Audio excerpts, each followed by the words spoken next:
भारतीय trade union केंद्र situ के राज्य कमेटी के आह्वान पर 4 मार्च से पूरे झारखंड राज्य में चल रहे एचईसी बचाओ संघर्ष एकजुटता सप्ताह का समापन आज रांची में राष्ट्रीय रैली के रूप में हुआ। एचईसी कामगारों और एचईसी बचाओ मजदूर जन संघर्ष समिति के कार्यकर्ताओं के साथ राज्य भर से आए सीटू सदस्यों ने जिला स्कूल से जुलूस के शक्ल में राजभवन तक मार्च किया। प्रदर्शन के दौरान सभी लोगों ने एचईसी कर्मियों के प्रति केंद्र सरकार के उदासीन रवैये पर आक्रोश व्यक्त करते हुए कर्मियों के लंबित वेतन एवं अन्य बकाये को तत्काल भुगतान करने की आवाज बुलंद की। हो चाहे ठेका मजदूर हो चाहे अस्थाई कर्मियों हो, उनको सैलरी नहीं मिल रहा है।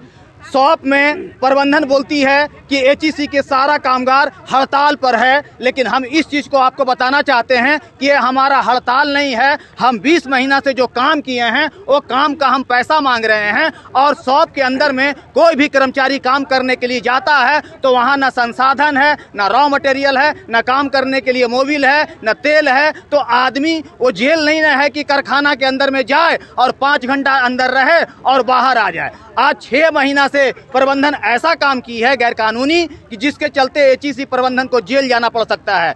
ठेका मजदूर जिस 1600 है और 1600 ठेका मजदूर को इन लोगों ने बिना टेंडर का अंदर में काम कराया और बिना हाजिरी का काम कराया कि सारा समाधान आपका हो जाता है। लेकिन आज 6 महीना बीत जाने के बाद भी सारा ठेका श्रमिक बेहाल है, उनका रोजगार नहीं है, सैलरी नहीं है, ईएसआई में पैसा जमा नहीं हो रहा है। यहाँ पर मोदी जी का नारे लगा रहे हैं, हाय हाय करे, पर हर जगह तो मोदी जी का नारा चल रहा है। यही सवाल हम आपसे पहले मीडिया वाला भाई से पूछेंगे। आप लोग जान रहे कि हम लोग 17 जनवरी 2024 हम लोग स्ट्राइक में बैठे हैं। बहुत से मीडिया है, 17 जनवरी से आज तक मीडिया है। क्या आप लोग सही में या मोदी सरकार आप लोग को दिए होंगे? अगर दिए हैं तो ये भी ईमानदार पहले हमसे बताइए, तभी जाके हम आप बात करेंगे मीडिया भाई से। क्या दिक्कत क्या है?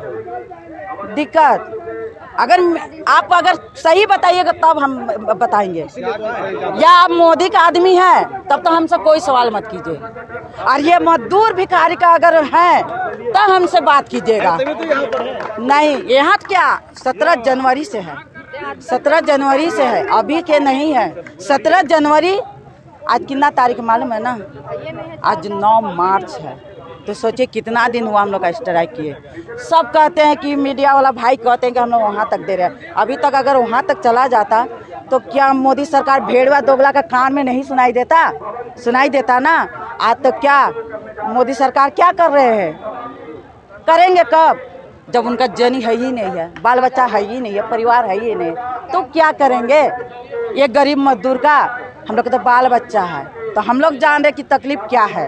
आगे क्या रणनीति रहेगी? बस हम यही कहना चाहते हैं कि अगर मोदी सरकार एचईसी को चलाना चाहते हैं तो ढंग से चलाए। हमारे सबसे पहले तो 22 महीना का वेतन दे। हमारे एचईसी डमाडोल है 2 साल से, वहाँ कम से कम सामान दे। इतना मजदूर भाई बहन लोग हैं, उनसे काम ले, सही टाइम पेमेंट दे, हर महीना पेमेंट दे। अगर मोदी सरकार दोगला को अगर एचईसी बंद करना है तो सबसे पहले हमारे जमीन जो दिए हैं वो जमीन वापस करे। ठीक है, शारदा देवी नहीं है। अब तो हमारे पास करो और मरो की बात सिवा और कुछ है नहीं। इसलिए हम लोग लड़ाई अब लड़े हैं और इस बीच एक नया मोड़ आया है। हम लोग एचईसी बचाओ मजदूर जन संघर्ष समिति एक मोर्चा बनी थी।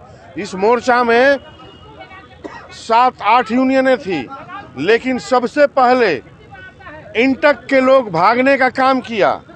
ठीक है, आप चले गए, लेकिन 40 दिन हमारे साथ रहने के बावजूद हमारे अन्य साथी जो एटक से बिलोंग करते हैं वो लोग भी भाग गए। तो निश्चित तौर पर ये लोग भगोड़ा हैं और भगोड़ा ही रहेंगे। इनका इतिहास भी यही रहा है। तो हम उन लोगों से यही कहना चाहते हैं, सुबह का भूला आदि शाम को घर आ जाता है। 17 जनवरी से आंदोलन चल रहा है। इस आंदोलन में मजदूरों ने काफी उतार चढ़ाव देखा और अपने अपने तरीके से लड़ाई लड़ी। हम लोग हेड क्वार्टर पर डेली वहाँ अपना मुस्तैदी से खड़ा रहते हैं और प्रबंधन के खिलाफ लड़ते हैं।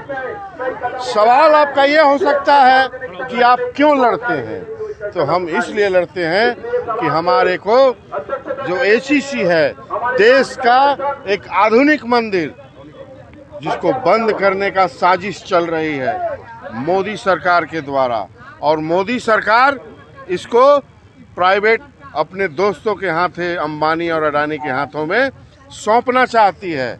आपको मैं एक बात और बता देना चाहता हूं कि एचईसी के कर्मचारियों का पिछले 20 महीना से तनख्वाह नहीं मिला। निश्चित तौर पर जब नहीं मिलेगा तो इन लोगों के घर के चूल्हे चौके बंद हो जाएंगे और बाल बच्चों का, अपना तो भविष्य खराब है, बाल बच्चों का भी भविष्य खराब हो चुका है। हम लोग के साथ तो ऐसी स्थिति हो गई है कि यदि हमको आत्महत्या करना हो